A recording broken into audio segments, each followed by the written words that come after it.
नमस्कार, जय श्री राम। पितृपक्ष आने वाले हैं, अगले हफ्ते से शुरू हो जाएंगे, 17 सितंबर से 2 अक्टूबर तक। तो पितृपक्ष में श्राद्ध होता है। तो श्राद्ध के विषय को लेकर के बहुत सारे लोगों ने अपने अपने मत रखने शुरू कर दिए हैं। कोई आज की बात नहीं, ये मत तो हमेशा रखे जाते हैं। बहुत सारे लोग ऐसे हैं जो पितृपक्ष का समर्थन करते हैं और बहुत सारे लोग जो विरोध करते हैं। विरोध करने वाले कई वामपंथी विचारधारा की या कि फिर बौद्धिस्ट जो बौद्ध हो चुके हैं, उनका तो काम है। लेकिन आश्चर्य तब होता है जब सनातन वैदिक परंपरा को मानने वाले लोग भी अपने संप्रदाय को बढ़ाने के लिए मंतव्य प्रकट करते हैं। खास करके भगवान कृष्ण की गीता के कुछ उदाहरण देकर के लोग इस तरह की बात करते हैं। मैं कई विषयों पर चर्चा करूंगा। पहले तो श्राद्ध क्या है। जो सनातन वैदिक परंपरा को मानने वाले लोग हैं वो विरोध क्यों कर रहे हैं, इसके पश्चात श्राद्ध से होता क्या है और इसको करते कैसे हैं, ये सारी चीजें इन पर चर्चा करेंगे। वीडियो थोड़ा सा लंबा हो सकता है, 15-20 मिनट का। प्रयास ही करूंगा कि कम से कम शब्दों में बातें आ जाएं। तो सबसे पहले चर्चा कर लें कि श्राद्ध होता क्या है। तो असल में पितरों की पूजा का अवसर है श्राद्ध। पितरों के प्रति श्रद्धा प्रकट करने का भाव है श्राद्ध। एक कर्मकांड की पद्धति है। कैसे, जैसे जब हम भगवान की पूजा करते हैं तो उस तरह से एक पूजा पद्धति होती है। अगर हम राम जी की, कृष्ण जी की पूजा करें तो एक अलग पद्धति, भगवान शिव की पूजा करें तो अलग पद्धति, माँ काली की पूजा करें तो अलग पद्धति, कुछ प्रसाद आदि में। बाकी मंत्र चाहे जिसके भी हो, मंत्र वही उपयोग होते हैं, चाहे वो पितरों की पूजा हो चाहे भगवान की पूजा हो। कुछ विशेष मंत्र हो जाते हैं, इससे उनके पूजा का एक विधान अलग समझ में आता है। अब गीता के उद्धरण से कुछ लोग अपना मंतव्य प्रकट करते हैं। एक श्लोक है गीता के 9वें अध्याय का 25वां श्लोक, यान्ति देवव्रता देवान् पितृन्यान्ति पितृव्रताः भूतानि यान्ति भूतेज्या यान्ति मद्याजिनोऽपि माम्। मैं इस पर कल एक वीडियो देख रहा था। श्राद्ध और पितृ पूजा करने से क्या लाभ है? श्राद्ध और पितृ पूजा से शास्त्र अनुसार कोई लाभ नहीं है। अगर आप इसका प्रमाण देखें तो हमारे पास श्रीमद् भगवत गीता जी है, उसमें आप प्रमाण देख सकते हैं। ये आपके सामने है श्रीमद् भगवत गीता, गीता प्रेस गोरखपुर। इसमें आप देखोगे अध्याय 9 जिसके श्लोक 25 में लिखा हुआ है, देवताओं को पूजने वाले देवताओं को प्राप्त होते हैं, पितरों को पूजने वाले पितरों को प्राप्त होते हैं, बूथों को पूजने वाले बूथों को प्राप्त होते हैं, और मेरा पूजन करने वाले भक्त मुझको ही प्राप्त होते हैं, इसलिए मेरे भक्तों का पुनर्जन्म नहीं होता। तो हम आपको बताना चाहेंगे कि अपने ग्रंथ प्रमाण करते हैं कि पितृ पूजा और श्राद्ध निकालने का कोई लाभ नहीं है। गीता प्रेस गोरखपुर की एक पुस्तक का उदाहरण दिया है। संयोग से वही पुस्तक मेरे पास भी है, ये आप देख पा रहे हैं, है ना। इसमें ये जो श्लोक है 9वां श्लोक, यान्ति देवव्रता देवान् पितॄन् यान्ति पितृव्रताः भूतानि यान्ति भूतेज्या यान्ति मद्याजिनोऽपि माम्। यान्ति माने प्राप्त होना। तो जो देवव्रती होते हैं, देवताओं की पूजा करते हैं, वो देवताओं को प्राप्त होते हैं। देवान् पितॄन् यान्ति, जो पितरों की पूजा करते हैं वो पितरों को प्राप्त होते हैं, जो पितृव्रती होते हैं। भूतानि यान्ति भूतेज्या, जो भूतों को, भूतों का मतलब अभी मैं इसका भी विशेष सब सारी चीजें बताऊंगा, तो भूतों को प्राप्त होते हैं। और मद्याजिनोऽपि माम्, जो मुझे मेरी पूजा करते हैं, मुझे बसते हैं, वो मुझे प्राप्त होते हैं। बिल्कुल भगवान कृष्ण ने कहा है इस बात को, लेकिन समझने की आवश्यकता है। पूजा करना, भक्ति करना, दोनों में फर्क होता है। जब हम भागवत जी का अनुष्ठान करते हैं तो उस समय समस्त देवताओं का यजन होता है, पूजा होती है, रुद्र का भी स्थान होता है, लोकपालों का स्थान होता है, नवग्रहों का स्थान होता है, गणपति का स्थान होता है, सबका स्थान होता है। और ये समस्त, और ऐसा नहीं, भगवान कृष्ण ने भी पूजा की, भगवान राम ने भी पूजा की, तो ऐसा नहीं कि पितरों की पूजा भगवान राम ने नहीं की हो। तर्पण भरत जी ने भी किया है, पिताजी के शरीर छूटने के बाद जो संस्कार होते हैं वो किया। भगवान राम ने भी जब अयोध्या वापस आते हैं उसके पश्चात गया श्राद्ध करते हैं। ये वर्णन आपको वाल्मीकि जी की आनंद रामायण में मिल जाएगा कि श्री दशरथ जी का हाथ प्रकट होता है, ये कथा आती है आनंद रामायण में, ये कथा वर्णित है वाल्मीकि जी के। और तर्पण के लिए तो सब में वर्णित है, चाहे वो वाल्मीकि रामायण हो, चाहे वो रामचरितमानस में। तो रामचरितमानस तो गोस्वामी जी ने लिखी, स्थान भी है वो, एक दिन और चर्चा मैंने एक वीडियो में की थी। तर्पण करना, भाई पितरों के प्रति श्रद्धा व्यक्त करना और पितरों को पूजना, दोनों में बहुत बड़ा फर्क होता है। कुछ लोग ऐसे होते हैं जैसे सन्यासी हैं, ब्रह्म हैं, इनकी पूजा करते ही नहीं की उपासना करते हो, भगवान को नहीं मानते हैं, लेकिन उपासना वो इन्हीं करते हैं क्योंकि इनसे उनको प्रत्यक्ष लाभ प्राप्त होता है। और आजकल कलयुग का विधान, सब तरह के लोग जिनसे प्रत्यक्ष लाभ हो उन्हीं की पूजा करना है। तो भाई देवताओं को भी पूजने वाले लोग होते हैं। भाई कोई, अभी तो वर्तमान में ऐसा कम देखने को मिलता है, पर जब आप वेदों में जाएंगे तो वेदों में देवताओं की ही चर्चा है। वो इंद्र हो, अग्नि हो, वरुण हो, इन्हीं की तो चर्चा है। जो वेद की बड़ी बड़ी बातें लोग बताते हैं, वेद में ऐसा लिखा है क्या, तो वेद में जैसा लिखा है क्या, वेद में कहीं भगवान राम का जिक्र है क्या, वो देखिए। भक्ति के भाव में कहना अलग बात है, क्योंकि राम और कृष्ण वही परम चेतना है, परम चेतना के भाव में ही वर्णित है। लेकिन अगर हम नाम को लेकर के कहें कि जिस स्वरूप की चर्चा होती है उस स्वरूप की चर्चा, क्योंकि भगवान राम भी वैदिक परंपरा को मानने वाले, जब अवतार लिया तो वैदिक परंपरा को बढ़ाने का काम किया। भगवान कृष्ण ने अवतार लिया तो वैदिक परंपरा को बढ़ाने का काम किया। तो वेदों में तो इंद्रादिकों की चर्चा है, अग्नि की चर्चा है, वरुण की पूजा है। असल में हम लोग प्रकृति और पुरुष, इनकी पूजा करते हैं।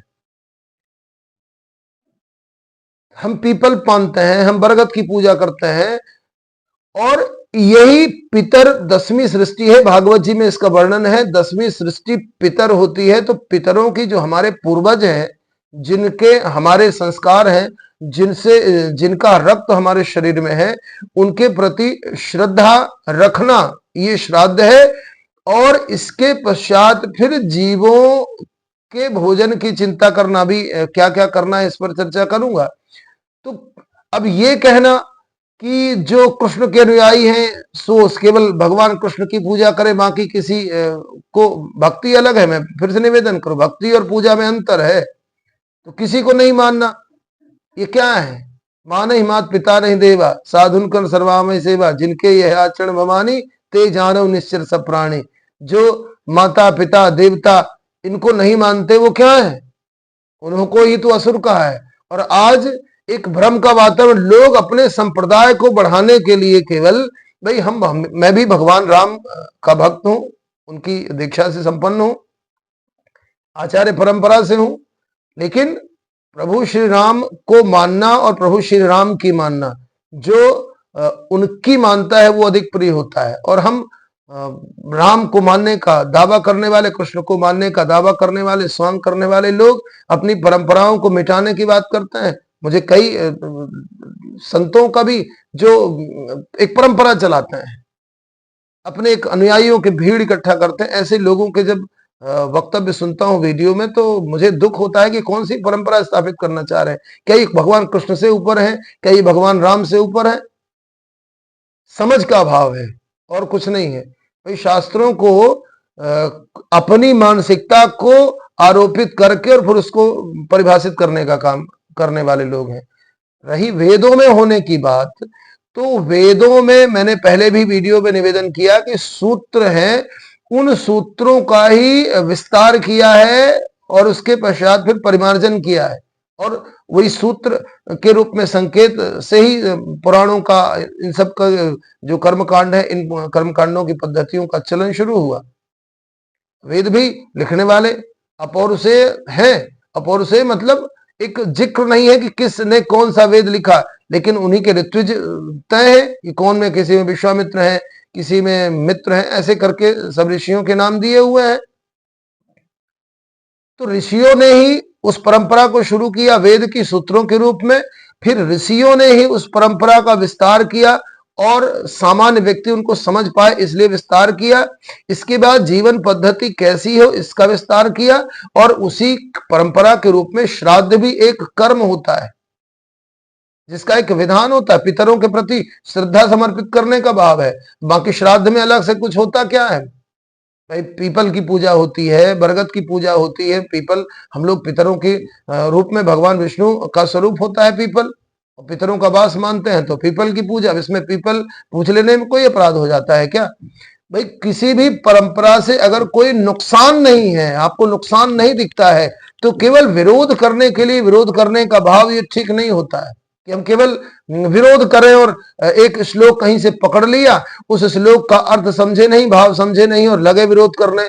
भैया मेरे शास्त्र में यथारूप नहीं होता, उसमें संकेत होता है। इसीलिए कहा गया है कि अनधिकारी को शास्त्रों का अध्ययन भी नहीं करना चाहिए, क्योंकि वो अर्थ का अनर्थ लगा करके और फिर भ्रम का वातावरण निर्मित करते हैं। क्योंकि हर एक व्यक्ति को शास्त्र पढ़ना आता नहीं, वो हर एक व्यक्ति शास्त्र पढ़ नहीं सकता है, इसलिए सावधानी बरतना चाहिए।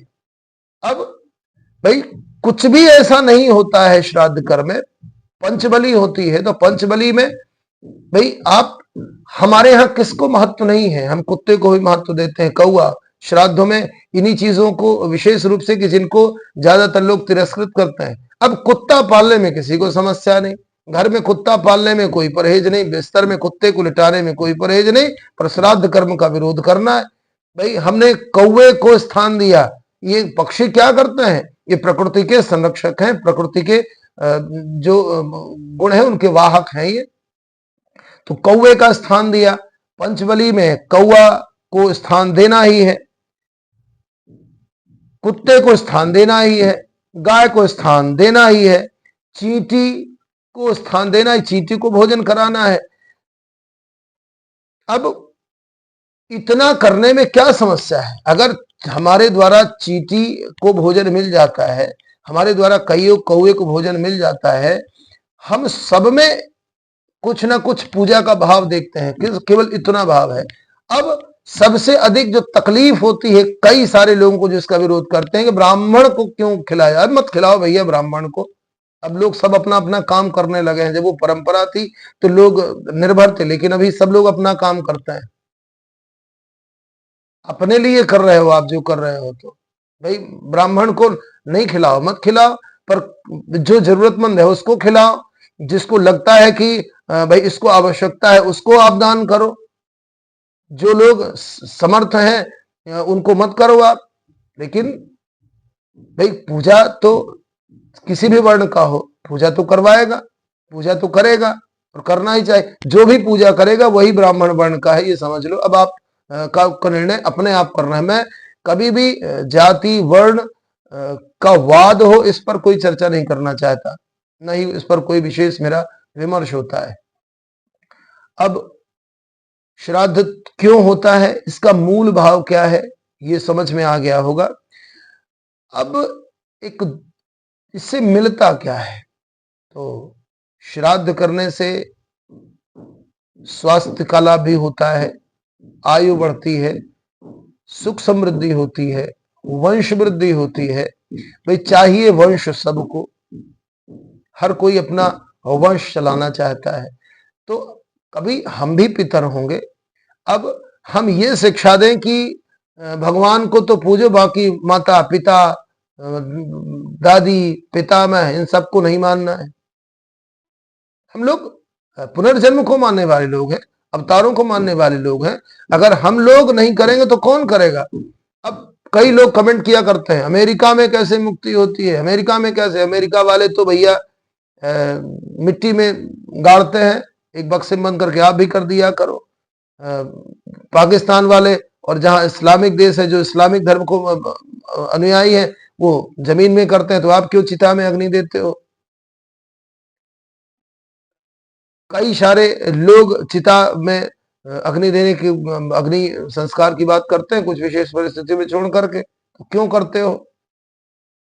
बहुत सारी चीजें अमेरिका में होती हैं, यहाँ नहीं होती, बहुत सारी चीजें यहाँ होती है, अमेरिका में नहीं होती। वो ईसा मसीह को मानते हो, तुम क्यों नहीं मानते? ईसा मसीह को नहीं मानते तो इस्लाम को लोग मानने वाले हैं, तो तुम क्यों नहीं मानते? ये तो वही बात हुई, जैसे जो मैं उन मतावलंबियों की बात कर रहा हूं, उन गुरजनों की बात कर रहा हूं, जो चाहे वो जिस भी ईस्ट के अनुयायी हों, जो भी उनके जिनके उपासक हों, लेकिन ये कहना कि केवल भगवान कृष्ण को मानने वाले, भगवान राम को मानने वाले, कि केवल इनकी पूजा करनी, बाकी किसी की नहीं करनी, मैं उनके लिए बात करता हूं। भक्ति, बार बार बोलता हूं, भक्ति में अलग बात होती है, पूजा में अलग बात होती है। क्या वो लोग अपने पितरों को नहीं मानते? क्या वो लोग अपने माता पिता को नहीं मानते?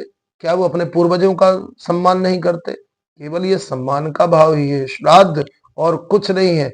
इसमें ऐसी कोई चीज नहीं है जिससे प्रकृति को नुकसान हो, आपको नुकसान हो। फिर क्यों इस तरह की बातें करके और एक भ्रम का वातावरण निर्मित कर रहे हैं? केवल इसलिए कि सनातन वैदिक परंपरा से निकला हुआ विषय है, इसलिए विरोध करते हैं। गीता का नाम लेकर के, कहीं गीता में ऐसा नहीं लिखा है। अर्जुन और कृष्ण के बीच में पहले अध्याय में खोल करके देखिएगा, अर्जुन ने भगवान कृष्ण से कहा है कि अगर मैं अपने इनका वध करूंगा तो कौन जल देगा मुझे? इनको जल देने वाला कोई नहीं रहे होगा।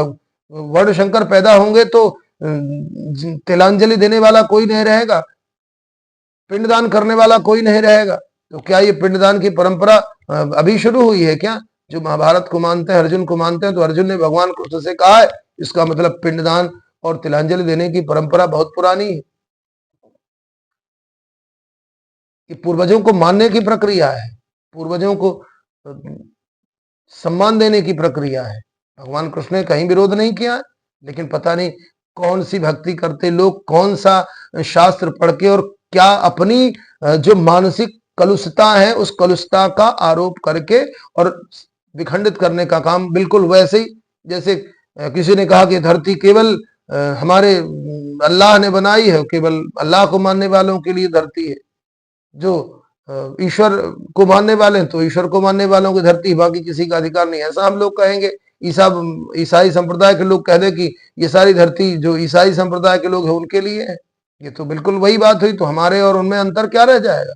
हम लोग प्रकृति की पूजा करने वाले लोग हैं। हम लोग ये नहीं मानते कि सारी धरती हमारे लिए बनाई गई है और हम इसका उपभोग करेंगे। हम प्रकृति के साथ चलने वाले लोग हैं और प्रकृति की पूजा करने वाले लोग हैं, और उसी प्रकृति की पूजा के सिद्धांत के अंतर्गत पितरों जो अपने पूर्वज हैं उनको सम्मान देने के भाव के अंतर्गत श्राद्ध कर्म होता है पितृपक्ष में। जिसके पिताजी हैं, पितामह हैं, उनके प्रति श्रद्धा और पिंडदान, जल देने का कार्य, ये बहुत ही पुष्ट कार्य है, प्रकृति के अनुरूप कार्य है, और इसको छोड़ने का बिल्कुल किसी भी तरह से प्रयास नहीं करना चाहिए। समझ का अभाव है, उसको और विचारों को परिमार्जित करें, अध्ययन करें, आचार्यों से संपर्क करें जो इसके विषय में जानते हैं। मैं तो केवल अपना मंतव्य, अपना भाव प्रकट कर रहा था। आशा है आप सबको विषय बहुत हद तक समझ में आ गया होगा। इसके अतिरिक्त आप भी अपने से इनका अनुसंधान कर सकते हैं। जय श्री राम, जय श्री कृष्ण।